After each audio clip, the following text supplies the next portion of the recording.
कारवां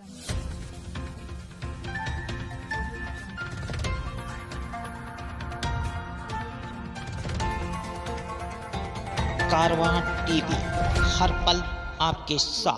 सतुया पुल भट्टा जिला उधम सिंह नगर उत्तराखंड के रहने वाले रामचंद्र ने अपनी दो पुत्री दीपा और प्रीति का विवाह गीला टांडा के रहने वाले भरत के दोनों सगे पुत्र सोहनलाल और महेंद्र पाल के साथ किया था। हिंदू रीति रिवाज के साथ विवाह संपन्न हुआ। सामर्थ्य के अनुसार दोनों पुत्रियों को दहेज दिया गया, लेकिन शादी के बाद से ही दोनों पुत्रियों को ससुराल वाले दहेज की खातिर मारने पीटने लगे, दहेज की मांग करने लगे। उनका कहना था कि तुम्हारे पिता ने हमें मोटरसाइकिल देने का वादा किया और मोटरसाइकिल नहीं दी, अब अपने पिता से हमारे लिए मोटरसाइकिल लेकर आओ। दोनों पुत्रियों ने गरीबी का हवाला देते हुए कहा कि अभी हमारे पिता के पास इतना पैसा नहीं है कि मोटरसाइकिल दे सकें। मगर भरत के दोनों पुत्र अपनी अपनी पत्नियों को दहेज के नाम पर प्रताड़ित करने लगे। इस प्रताड़ना में भरत और उनके परिजन भी अपने पुत्रों का साथ दे रहे थे। कल दोनों पुत्रों ने अपनी अपनी पत्नियों को दहेज को मांग को लेकर बुरी तरह से पीटा और घर से निकाल दिया, जिन्हें गंभीर चोट आई। दोनों बहनों को सीएचसी नवाबगंज में भर्ती कराया गया, जहाँ पर उनका मेडिकल हुआ। रामचंद्र ने अपने दोनों दामादों के खिलाफ थाना कोतवाली नवाबगंज में तहरीर दी है। तहरीर के आधार पर नवाबगंज पुलिस ने तत्परता दिखाते हुए दोनों आरोपी दामादों को हिरासत में ले लिया। नवाबगंज से रियाज गुड्डू अंसारी की रिपोर्ट। क्या मामला है पूरा बताइए, क्या हुआ था आपके साथ और किन किन लोगों ने पिटाई किया? मेरे पति मेरे दहेज के पीछे लड़ते हैं, 3 साल हो गई लड़ते लड़ते, लेकिन शाम कुछ ज़्यादा लड़ाई हो गई थी। शादी कब हुई थी आपकी? शादी 3 साल हो गई, तो अब चौथी चल रही है। शादी को लेकर हुआ है, ससुराल वालों से हुआ है? हाँ, कुछ बच्चों के पीछे हुआ था, कुछ दहेज के पीछे भी लड़ रहे थे। कितने बच्चे हैं? मेरे 2 बच्चे हैं। अच्छा, एक 3 महीने का है, एक 1.5 साल की लड़की है। वो तो दी नहीं, छीन के रख ली। मेरे ससुर कहते हैं इसे ऐसा मार, टांगे तोड़ दे और खाली सिर और पेट बचा के रख, और सब में ऐसा मार कि ये शुद्ध हो जाए। खुद ही अपने घर से दहेज लाएगी बांध के, और कहते हैं क्या कहते हैं इसे घर से बाहर ही मत निकलन दे। कल मुझे इतना मारा, मैं चौकी जा रही थी, मुझे जाने भी नहीं दिया। दहेज में क्या मांगते हैं? कहते हैं तेरे बाप ने गाड़ी के लिए कहा था, गाड़ी दे मुझे, और क्या कहते हैं मोटरसाइकिल? हाँ, मोटरसाइकिल। और मुझसे कह रहे थे तू घर से बाहर गई तो तेरी टांगें तोड़ दूंगा। तो कल मेरी टांगों में ही मारा, बहुत मारा। वीडियो भी है मेरी दीदी के पास में। और मेरे जेठ हैं, उनसे कुछ नहीं कहते हैं, मेरी चारपाई पे आ जाते हैं, कभी बच्चों के बहाने कहीं कुछ, उनसे कह के रहने देते हैं कि वो कम दिमाग है, कम दिमाग है। तब मैंने गुस्सा में आज उनके मार दिया। मेरे पास आ जाते हैं हमेशा गलत नज़र से। वो चाहते हैं इनके साथ भी रहें, मेरे साथ भी रहें, कभी भी कुछ नहीं कहते हैं। कहते हैं मम्मी पापा से कहो। मम्मी पापा से कहा है, मम्मी पापा ये कह देते हैं कि वो कम दिमाग है। मुझे ऐसा मारा, बहुत मारा सब। प्रीति। दीदी क्या हुआ था, पूरा मामला बताइए, क्या हुआ था? पूरा मामला इन लोगों की हो रही थी झगड़ा, फिर कोई बात नहीं, मेरी बहनोई का हो रहा था। वो मेरे देवर हैं, जो बहनोई है वो देवर है। हाँ, तो वो देवरानी है तो वो मेरी बहन है। तो शाम को मेरे देवर से बहस हो गई। मेरे मम्मी पापा को गाली दे रहा था मेरे भाई को, तो मैंने भी उसको दे दी। अपने भाई को गाली कोई नहीं सुन लेगा, चाहे उस कोई भी हुआ। मेरे भाई को गाली दे रहा तो मैंने भी उसको गाली दी। जैसा वो कह रहा वैसे वो कह रहा। मेरे मम्मी पापा को दे रहा था तो मैंने भी उसको कहा। तब वो ऐसी बहस होने लगी, तो मैंने उनसे अपने घर वालों से कहा इसको ले जाओ अपने भाई को यहाँ से, वरना इसको मैं मारूंगी। बोला तू मारेगी तो वो भी मार देगा। वो इतना कह के चले गए। फिर वो बोले आ इधर आ, तू मार के दिखा। फिर मैं उसके पास पहुंच गई, वो खाना खा रहा था। इतने में उसने डंडा ऐसे करके लाया, मैंने उसका गलावाना से पकड़ लिया, उसके नाखून लग गए, और उसने मेरा यहाँ सिर पकड़ के चारपाई के नीचे घुस के पीछे से डंडे ये सारे सब में चोट उठाई है, सब में मारा, मेरे इधर उधर सब में।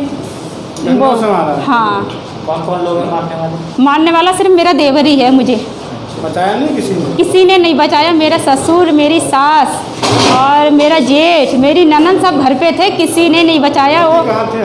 पति वो बाहर थे, वो घर पे नहीं थे। अभी भी घर पे नहीं है? नहीं, अब तो वो थाने में होंगे या कहीं जेल में होंगे। आपने थाने में सूचना दी हैं? आपने थाने में शिकायत की है? हाँ, तो इसको मारा है। आज हम तुम सब आए तो आज के दिन हमारा, आज हम आए घर पे तो मैंने अपने मम्मी पापा को बुलाया। तो नरेंद्र मेरे मम्मी पापा को मेरे से कोई फैसला नहीं करने दिया। मैंने कहा अपने मम्मी पापा से, पापा इसने मेरा देवर ने मुझको कौन से हक से मारा, क्यों मारा, आप आके फैसला करके जाओ। पर वो आए, उनको 2 मिनट बोलने भी नहीं दिया। वो नरेंद्र ने उस सब लोगों को उसको लड़कों को बुला के सबको बंद करा के मेरी मौसी मम्मी मामा भाई सबको पिटवा रहा है और मेरे भाई का फ़ोन फोड़ दिया उसने। क्या नाम है उसका नहीं जिसने फ़ोन फोड़ा उसका क्या नाम है, हेमंत ने मेरे भाई का 10,000 का फ़ोन फोड़ दिया। फ़ोन फोड़ने के बाद में मेरे देवर ने मेरे को बहुत मारा। आज महेंद्र पाल ने मुझको बहुत मारा है। वहीं पे भी यही कहा है।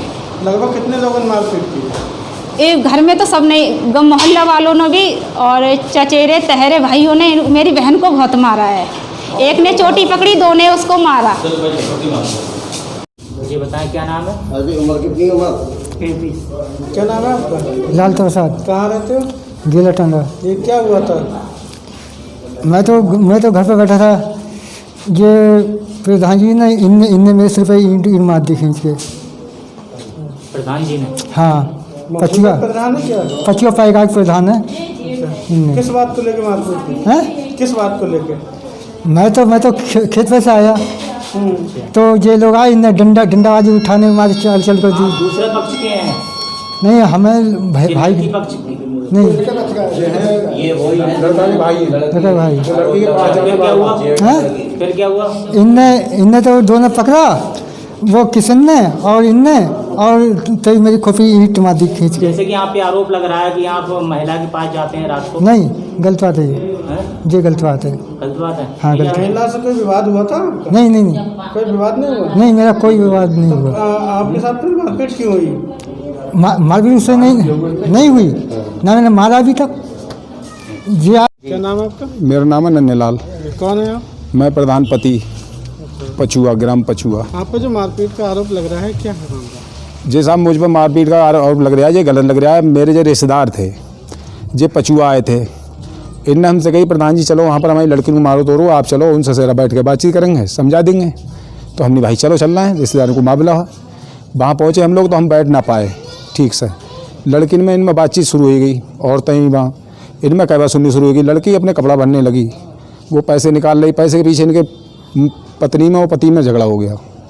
उसके बाद में गाँव वाले ने सब किवाड़े बंद कर दी। किवाड़ा बंद करने के बाद हम सब लोगों को धक्का मुक्की से मारा पीटा, और मारा पीटा जो लड़की ऊपर छत पर चढ़ गई, इसने और उनमें झगड़ा हुआ। हमें तो फिर गांव के लिए निकलना है तो बहरहाल ला के हमें वहीं रोक लो। अब मोटरसाइकिल से जानोगे, हमने सोची हम चले इनसे यार, मार तोड़ रहे हैं ये लोग, लेकिन इन्हें हमें जानना है तो बोले भोसड़ी के तो जान से मार देंगे हम, तू कहाँ भाज रहो। और फिर लड़की को इतनी बुरी हालत से मारो इनने कि उनकी देखने की हालत तो आपने देखी है। इस तरीक़ा से नहीं मारना चाहिए। अरे माँ बहन बेटी सबके आगे हैं। आपका क्या मानना है? आरोप निराधार है? मेरा मानना यह है कि साहब मुँह पे गलत ही आरोप लगा रहे हैं। वो लड़की अगर खुद बता रही कि मैंने मारा है, जिनने मेरे ऊपर हाथ चलाया मेरे मार रहे थे तो मैंने उनको मारा है, मेरे लिए तो गलत ये कह रहे हैं कि प्रधान जी ने मारा है।